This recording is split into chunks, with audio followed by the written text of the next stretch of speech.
The records of ancient princes and the affairs of mighty nations often follow a predictable path. They are documented at their peak, then left to be buried in the dust. Entire civilizations once carved their conquests into stone, only for those accounts to be lost as the cultures themselves faded. Yet this specific text ignores the rise of empires to focus on the private, domestic affairs of a single family, preserving their minute details for thousands of years.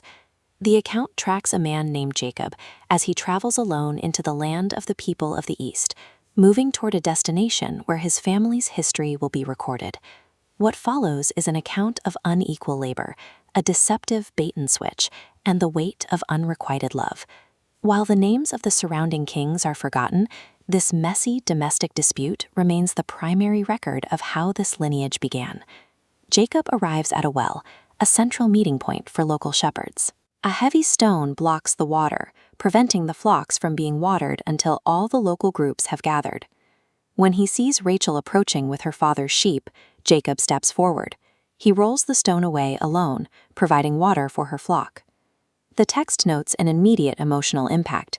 Jacob kisses Rachel and weeps, establishing a connection that will drive the next 14 years of his life. Her father, Laban, welcomes Jacob, but quickly moves to formalize their arrangement. He asks Jacob to name his wages for the work he will perform. Jacob proposes a trade, 7 years of manual labor, to marry Laban's younger daughter, Rachel. Because of his devotion, the timeline changes in Jacob's mind.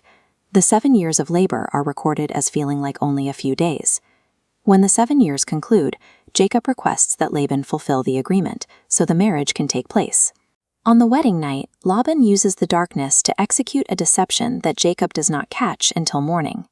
Instead of Rachel, Jacob finds he has married the older sister, Leah, a woman the text describes as tender-eyed compared to the beautiful Rachel. When Jacob confronts him, Laban cites a local custom: the younger daughter cannot be married before the firstborn.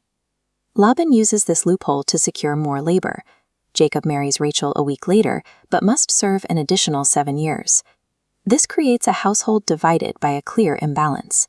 Jacob has 2 wives, but while Rachel is loved, Leah is hated.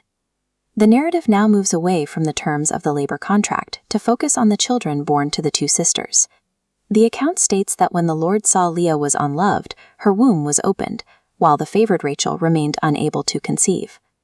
It is the rejected wife, Leah, who begins to build the family's next generation. Leah gives birth to 3 sons, Reuben, Simeon, and Levi. Their names are reflections of her pain, expressing hope that her husband will finally love her, but love never comes. When her 4th son, Judah, is born, she chooses to praise the Lord instead. It is this son, Judah, who would eventually lead the tribe from which the future kings of the nation would emerge. The records of the great empires of that age have faded. What remains is this account of an unloved woman, an exploited laborer, and a family defined by its struggle.